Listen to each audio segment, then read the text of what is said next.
ابھی رمضان کا مہینہ آنے والا ہے، غالباً 2 مارچ سے روزہ شروع ہو جائے گا۔ بہت سی جگہوں پر آپ دیکھیں گے، ہمیں آپ کے علاقے میں نہیں معلوم، لیکن ہم لوگوں کے علاقے میں آئیے، رات کے 2 بجے مائک پکڑ لیا جائے گا اور اس میں چیخ چیخ کر کہا جائے گا، روزے دار بھائیوں اٹھیے، میری ماں بہنیں اٹھیں، سحری بنائیں، سحری پکائیں، روزے دار بھائیوں اٹھیے اور سحری کیجئے۔ روزہ ختم ہونے میں، سحری کا ٹائم ختم ہونے میں اتنی دیر باقی ہے، اور 1-2 بار بول کر پھر اس میں نظمیں پڑھی جائیں گی، اس میں حمدیں پڑھی جائیں گی، نعتیں پڑھی جائیں گی، اور مائک پر ایسا شور، ایسا ہنگامہ ہوگا کہ سب کی نیند میں ڈسٹرب ہوگا۔ میرے بھائیوں، آپ کو یہ اتھارٹی، یہ پاور کس نے دیا ہے کہ آپ رات میں مائک پکڑ کے چیخیں اور چلائیں اور لوگوں کو آواز دے دے کر اٹھائیں؟ کون سی حدیث میں آیا ہے کہ روزہ رکھنے والوں کو روزے کے لیے اٹھانا ثواب ہے؟ کہاں ہے؟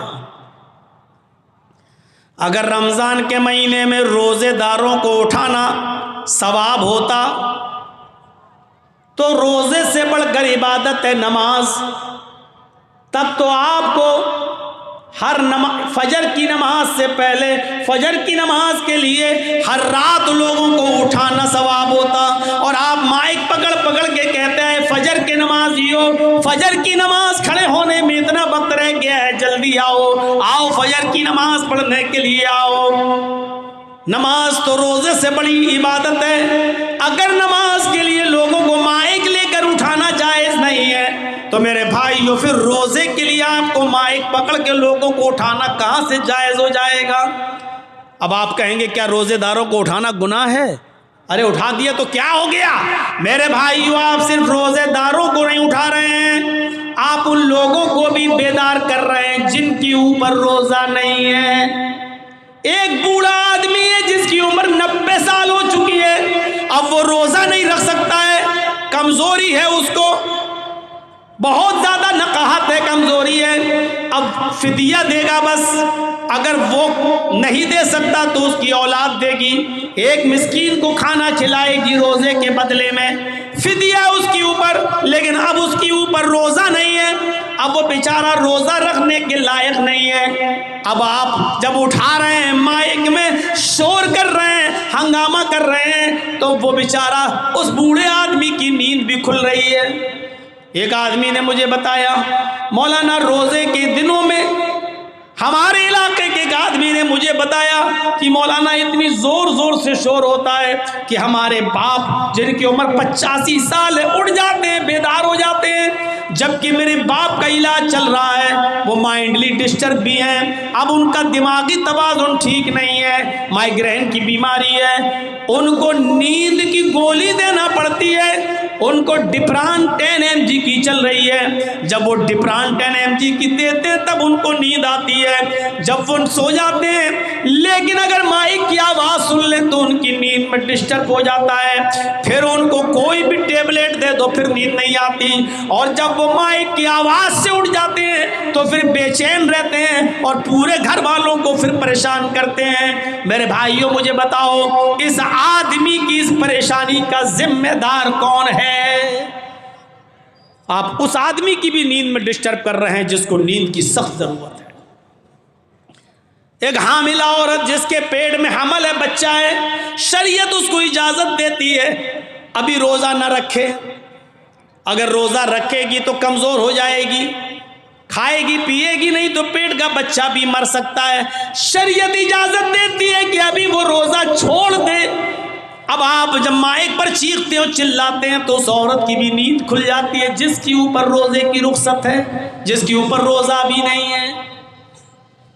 ایک مرضیہ عورت جو دودھ پلاتی ہے اپنے بچے کو، شریعت کہتی ہے جب تک وہ اپنے بچے کو دودھ پلا رہی ہے روزہ چھوڑ دے، کیونکہ ماں جب کھائے گی تو دودھ بنے گا، جب دودھ بنے گا تو بچے کو پلائے گی، اور جب کھائے گی ہی نہیں تو دودھ نہیں بنے گا، اور جب دودھ نہیں بنے گا تو بچہ پیے گا کیا؟ اس لیے دودھ پلانے والی عورت جب تک بچہ دودھ پی رہا روزہ چھوڑ سکتی ہے اور بعد میں اس کی قضا کرے گی۔ تو میرے بھائیوں، اب غور کیجئے، اس عورت کے اوپر جب روزہ نہیں ہے تو آپ اس کو کیوں اٹھا رہے ہیں؟ آپ اس کی نیند میں بھی ڈسٹرب کر رہے ہیں۔ کل تک ہماری خوبصورت لڑکیوں اور عورتوں کے گالوں کے خوبصورت گالوں کو کبھی آسمان کی نظروں نے بھی نہیں دیکھا تھا۔ آج حالت یہ ہو گئی ہے کہ انسٹاگرام پر اور ٹک ٹاک پر آپ ڈانس کرتی ہوئی نظر آ رہی ہیں۔ مجھے نہیں معلوم کہ آپ کے بہار کا، کٹیہار کا اور پورنیہ، ارریہ اور جھارکھنڈ، آپ کا گڈا، صاحب گنج، ان تمام علاقوں کا معاملہ کیا ہے، مجھے نہیں معلوم۔ آپ غور کر کے دیکھیے کہ آپ کے انسٹاگرام پہ آپ کے علاقے کی لڑکیاں کیا کر رہی ہیں۔ ہمیں اتنی جانکاری نہیں ہے۔ ہم لکھنؤ سے تعلق رکھتے ہیں، لکھنؤ کے بارے میں ہمیں اتنا معلوم ہے کہ بڑے بڑے حاجیوں، بڑے بڑے نمازیوں اور بڑے بڑے ملاؤں اور بڑے بڑے مولویوں اور بڑے بڑے حافظوں اور بڑے بڑے قاریوں کی لڑکیاں بھی انسٹاگرام پر اپنے سروں سے دوپٹے اتار اتار کر ریل بنا رہی ہیں، انسٹاگرام پہ ڈانس کرتی ہوئی نظر آ رہی ہیں، ناچ رہی ہیں۔ ان کے کپڑے چھوٹے ہو چکے ہیں، شارٹ ہو چکے ہیں، ان کے پنڈلیاں کھل چکی ہیں، ان کے گھٹنے بھی کھل چکے ہیں۔ میری پیارے ساتھیوں، غور کرو، جب حاجیوں اور نمازیوں کی بیٹیاں محفوظ نہیں رہی تو اور دوسروں کے بارے میں کیا بات کریں۔ اذا لم تستحی ففعل ما شئت، جب تیرے اندر سے شرم و حیا ہی نکال لی گئی تو جو تیرے دل میں آئے وہ کر۔ جب شرم و حیا نہیں رہے گی تو انسان یہی سب کرے گا۔ سوچئے تو صحیح، ویسٹرن کلچر نے ہمیں کہاں پہنچا دیا، مغربی تہذیب نے ہمیں کہاں پہنچا دیا، پشچمی سبھیتا نے آج ہمیں کہاں پہنچا دیا۔ اب جب لڑکی اپنے گھر میں قید رہنے کو اور اپنے گھر میں مستقل رہنے کو اپنی انسلٹ سمجھنے لگے تو پھر آپ اندازہ لگاؤ کہ یہ ہم اور آپ کہاں جا رہے ہیں۔ اس سے کہو کہ اپنے باپ کے لیے کھانا بناؤ، ثواب ہے، اپنے بھائی کو کھانا کھلاؤ تو ثواب ہے، اپنے بھائی کے کپڑے دھل دو، بہن اگر دھل دے گی تو کیا بگڑ جائے گا۔ افسوس یہ اگر بہن اپنے بھائی کے لیے گھر میں کھانا بنا دے تو آج کی عقل پرستی کہتی ہے کہ عورت کی ذلت ہے۔ اگر گھر میں اپنے باپ کے لیے کھانا بنا کر اس کو سرو کر دے تو آج کی دنیا کہتی ہے کہ یہ دیکھو کہ عورت کو گھر کے چار دیواری میں قید کر کے رکھ دیا۔ اور وہی ہماری بہن، وہی ہماری بیٹی کسی کلب میں جا کر شراب کی بوتل اور بیئر کی بوتلیں کسٹمروں کے سامنے اور ناچ و گانا دیکھنے آنے والے لوگوں کے سامنے سرو کر دے تو یہ ترقی؟ سوچئے تو، دماغ لگائیے۔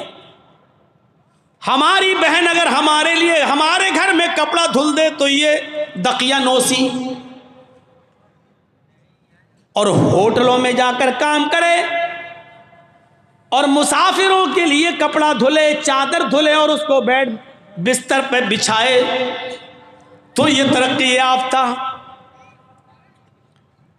ہماری بہن اور ہماری بیٹی اگر کھانا لا کر ہمیں سرو کر دے تو دقیانوسی، لیکن پلین کے اندر، فلائٹ کے اندر جائی اور پلین کے اندر وہی اسکرٹ پہن کر اگر ہماری وہی بہن اور ہماری بیٹی پیسنجرز کے سامنے کھانا سرو کر دے، ان کے سامنے بریک فاسٹ سرو کر دے تو ترقی یافتہ۔ اس عقل نے ہمیں کہاں چھوڑا ہے؟ اپنے بھائی، اپنے باپ کے لیے، اپنی ماں کے لیے، اپنی بہن کے لیے کھانا سرو کرنا تو دقیانوسی ہو گیا، اور باہر والوں کے لیے کھلانا پلانا ترقی یافتہ ہونے، لڑکی کی ترقی یافتہ ہونے کی نشانی ہو گئی۔ فرمایا اذا لم تستحی ففعل ما شئت، جب تمہارے اندر شرم و حیا نہیں رہے گی تو جو تیرا دل چاہے گا وہ کرے گا۔ ہماری بہن اور بیٹیوں سے جب شرم و حیا نکال لی گئی تو یہی سوچ آ گئی۔ ورنہ میرے بھائیو غور کرو، شریعت تو یہاں تک کہتی ہے، اور یہ سب کو معلوم ہے کہ عورت مسجد میں نماز پڑھنے جا سکتی ہے، اجازت ہے، عورت مسجد میں نماز پڑھنے جا سکتی ہے، بلکہ اللہ کے نبی نے یہاں تک فرمایا لا تمنعوا ماء اللہ یصلی یصلینا فی المسجد، اگر تمہاری عورتیں مسجدوں میں نماز پڑھنے جائیں تو ان کو ہرگز مت روکو، ان کو جانے دو۔ اگر عورتیں مسجد میں نماز پڑھنے کی اجازت مانگے تو دے دو۔ حدیث اپنی جگہ پر ہے، عورتیں مسجد میں جا سکتی ہیں، مسئلہ سن لیجئے، عورتیں مسجد میں جا سکتی ہیں۔ دوسری بات ذہن میں رکھیے، اگر کوئی عورت آپ سے، آپ کی بیوی، آپ کی بہن بیٹی اگر مسجد میں نماز پڑھنے کی اجازت مانگے تو آپ اس کو روکو مت، مسجد میں نماز پڑھنے کی اجازت دے دو، اپنی جگہ پر صحیح۔ لیکن ان تمام چیزوں کے باوجود شریعت کیا کہتی ہے؟ اللہ کے نبی کا ایک حدیث اور موجود ہے، اس کے باوجود آپ نے فرمایا عورت کی اپنے گھر میں نماز پڑھنا مسجد میں نماز پڑھنے سے زیادہ بہتر ہے۔ عورت مسجد میں نماز پڑھنے جا سکتی ہے، عورت مسجد میں نماز پڑھنے جائے تو اس کو بالکل مت روکو، اس کو روکنے کا ادھیکار مردوں کو نہیں ہے۔ لیکن اس کے باوجود عورت سے یہ کہا جا رہا ہے، اے عورت تو اگر اپنے گھر میں نماز پڑھتی ہے تو یہ تیرے لیے زیادہ بہتر ہے، کیونکہ تو مسجد میں آنے والے مردوں سے دور رہے گی، تو مردوں سے جتنا دور رہے گی اتنا تیرے لیے بہتر ہے۔ عورت کی اپنے گھر میں نماز مسجد کی نماز سے بہتر ہے۔ اس کے بعد فرمایا عورت کا اپنے برآمدے میں نماز پڑھنا، عورت کا اپنی گیلری میں، اپنے برآمدے میں نماز پڑھنا گھر کے صحن میں نماز پڑھنے سے افضل ہے۔ گھر کے صحن میں تو کوئی نہ کوئی آتا رہتا ہے، اس لیے برآمدے میں نماز پڑھے گی تو اور زیادہ افضل ہے۔ اور اس ٹکڑے پر غور کیجئے گا، اس ٹکڑے پر غور کیجئے گا، عورت کا اپنے کمرے میں، اپنی کوٹھری میں جس میں وہ اپنے شوہر کے ساتھ رہتی ہے اور رات میں وہ کمرہ بند کر لیا جاتا ہے، یعنی جس کمرے میں وہ اپنے ہسبینڈ کے ساتھ رہتی ہے اس کوٹھری میں، اس کمرے میں نماز پڑھنا گھر کے برآمدے میں نماز پڑھنے سے افضل ہے۔ یعنی وہ عورت جو اپنے کمرے میں، گھر کے اندر، کوٹھری میں اندر نماز پڑھے گی وہ اور زیادہ افضل ہے، کیونکہ وہ مردوں سے اتنا ہی زیادہ دور رہے گی۔ گھر میں بھی تو لوگ آتے جاتے رہتے ہیں، کبھی چچا کا لڑکا، کبھی خالہ کا لڑکا، کبھی پھوپھا کا لڑکا، کبھی موسا، یہ سب آتے جاتے رہتے ہیں، اور پردہ تو ان سے بھی ہے نا۔ ایک لڑکی کو اپنے خالہ کے لڑکے سے بھی پردہ ہے، اپنے چچا کے لڑکے سے بھی پردہ ہے، اپنے ماموں کے لڑکے سے بھی پردہ ہے، تو پردہ تو ان سے بھی ہے، اور یہ لوگ تو گھروں میں آتے جاتے رہتے ہیں جیسے کوئی معمولی بات ہو۔ تو عورت کا اپنے کمرے میں، اپنے کوٹھے میں، اپنے بیڈ روم والے کمرے میں نماز پڑھنا باہر آنگن میں اور برآمدے میں نماز پڑھنے سے افضل ہے۔ یہ بتایا ہے، یہ عورت کی شرم و حیا ہوتی ہے۔ اللہ کے رسول صلی اللہ علیہ وسلم نے عورت کو اتنا زیادہ مردوں سے دور رہنے کا حکم دیا ہے۔ کرتے ہیں؟ اس سے اندازہ لگائیے شرم و حیا کا، عورت کی شرم و حیا کا کیا معنی ہوا، اس سے آپ اندازہ لگائیے۔ ہاں، اس کے باوجود اگر کوئی عورتیں مسجد میں آنا چاہیں پردے کے ساتھ تو آ سکتی ہیں، کوئی بات نہیں، لیکن ایک اور نقطہ دیکھیے، اگر تم مسجد میں جا بھی رہی ہو تو جاؤ، نماز پڑھنے کے لیے اجازت ہے، لیکن اس وقت بھی تمہارے لیے ایک حکم ہے۔ اللہ کے نبی کے زمانے میں عورتیں مسجد میں آیا کرتی تھیں، ہر عورت چاہتی تھی کہ میں محمد رسول اللہ کے پیچھے نماز پڑھوں۔ نبی کے پیچھے نماز پڑھنے کا مقام و مرتبہ ہی کچھ الگ ہے، تو ہر عورت چاہتی تھی کہ میں نبی کے پیچھے نماز پڑھوں، اور وہ جایا بھی کرتی تھی اور نبی کے پیچھے نماز بھی پڑھتی تھی۔ اس موقع پر اللہ کے نبی صلی اللہ علیہ وسلم نے پہلی صف کی فضیلت بتائی، مردوں کو خطبہ دیتے ہوئے پہلے صف کی فضیلت بتائی۔ آپ نے فرمایا لوگو نماز کی پابندی کرو، کوشش کرو پہلے صف میں نماز پڑھنے کی۔ تمہیں نہیں معلوم پہلے صف میں نماز پڑھنے کا ثواب کتنا ہے؟ آپ نے فرمایا اگر لوگوں کو یہ پتہ چل جائے کہ اگلی صف میں، سب سے اگلی صف میں نماز پڑھنے کا ثواب کتنا زیادہ ہے تو لوگ لڑنے لگیں گے اگلی صف میں آنے کے لیے، جھگڑا کرنے لگیں گے آگے والی صف میں نماز پڑھنے کے لیے، یہاں تک کہ قرآن اندازی کی نوبت آ جائے گی، یہاں تک کہ قرآن اندازی کی نوبت آ جائے گی، پرچیاں اٹھانے لگیں گی اور نام پڑھا جانے لگے گا۔ نام